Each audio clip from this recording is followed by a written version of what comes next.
Hey guys, this is Dolan or Dalton, if you're physical friends with me.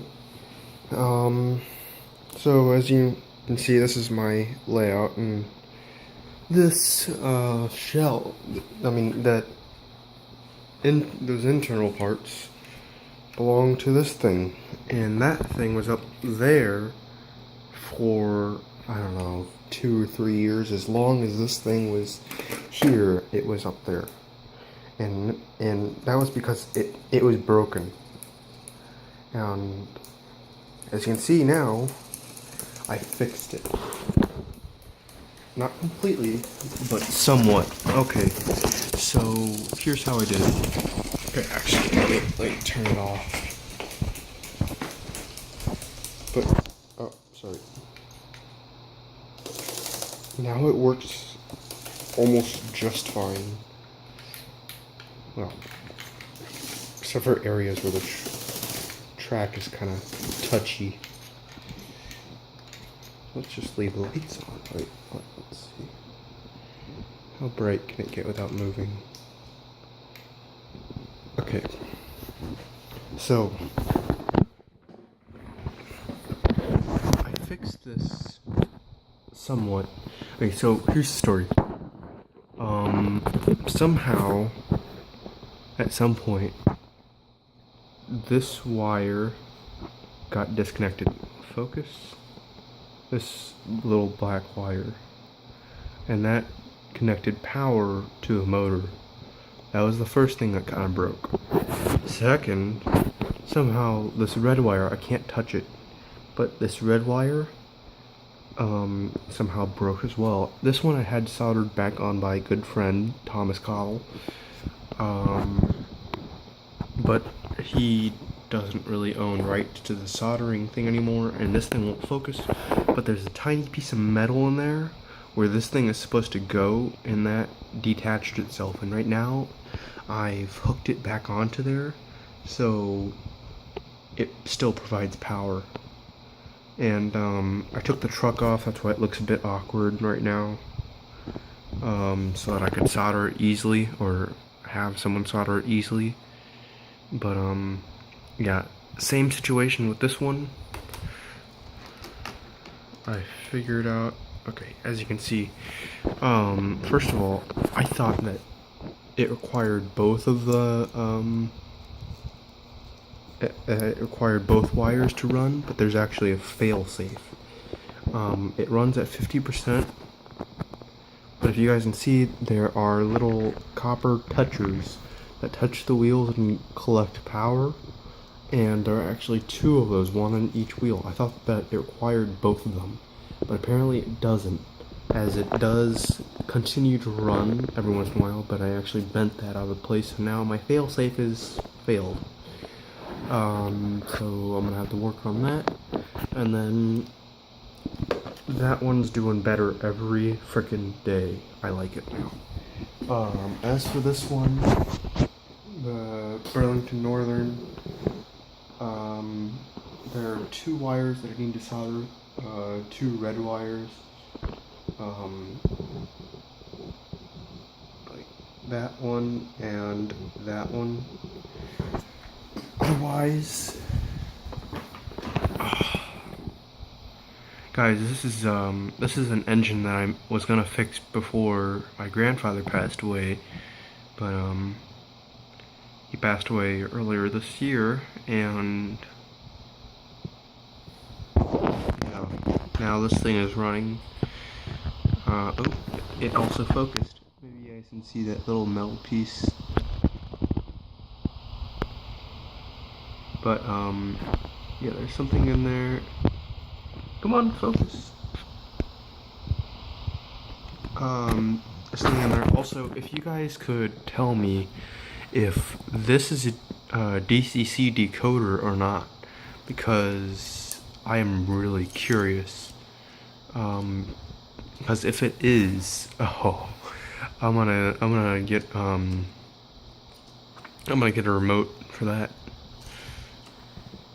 It's still able to run at this low speed. Typically, engines as old as this one are jittery and you can turn it on, but it won't move until you turn on the power a little bit more. And this one seems to do okay. This is probably gonna be my second best running engine. Now, other updates. I changed out some of the track. The straight track used to have a terminal. I also moved it so that the trains would stop derailing. I also changed out this switch so that they would stop derailing. And then I changed out some of the pieces on the curve to get rid of the terminals, but then that also created problems. So now I have this track that is kind of dead, and then this track that is kind of dead. So, yeah. Otherwise,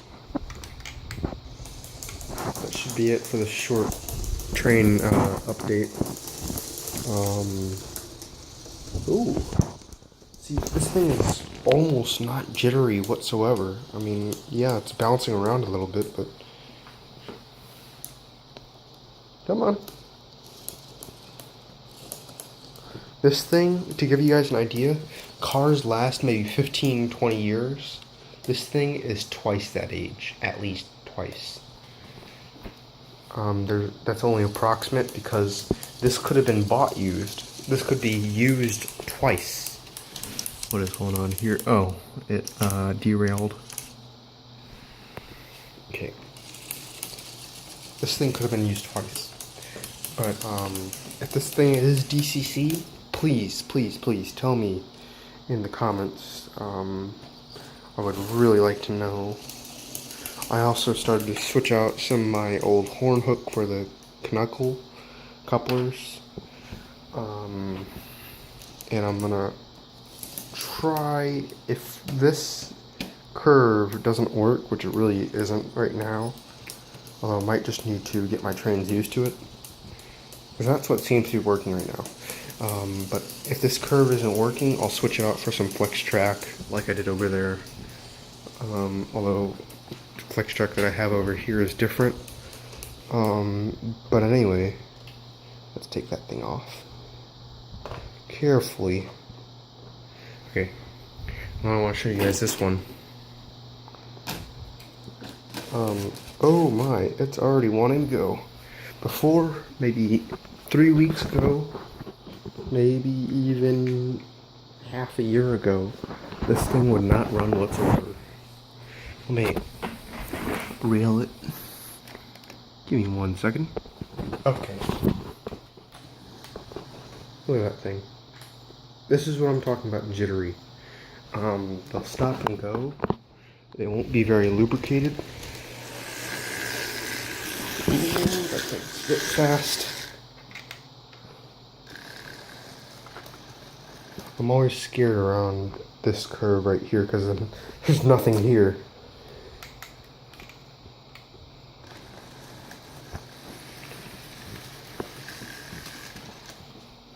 But yeah, this thing would not run whatsoever. So it's a step-by-step recovery here. I should have this thing in working order, full working order in, at least a month, maybe 2 months, a whole year at most. But, here we go. And then I have the other one for comparison. And just give you guys an idea. Before, after. Literally, this thing, both of these had no wheels when I found them. This one I still need to find parts for. I don't know where to find them. I looked on Amazon. The only thing that I have is this wheel, which I could actually try right now. Let me see if it gathers any kind. That looks really stupid. Another thing that I also have to find is trucks, as in the black things that hold them together. Alright, stop moving. But yeah, this one is just about ready to go. It's on the road to recovery. I'm not going to change out the couplers on this one or that one or that one, because that one looks like it's post World War II, and then that one as well, because that one I kind of like just the look of it. As a child, for some reason, well, we have these out in the living room, and I didn't know how to play with them, and I thought they were actually toys rather than models. So I scooted them along the floor, and that's probably where I lost all the parts for that one. And broke the other ones, which I really hate now. But I used to do that, and then what was I gonna say? Yeah, every once in a while when I went to bed, I would dream that I had a Santa Fe F7 unit, because they were kind of symbolic to diesel progression, and I really wanted one. And when I found that one for cheap, I thought, okay, let's give it a try. I mean, it's not Santa Fe, but hey, it might do. And then I broke it. But anyway, this thing works, and I'm happy with that. Thank you for watching this short update video, and I'll see you guys next time.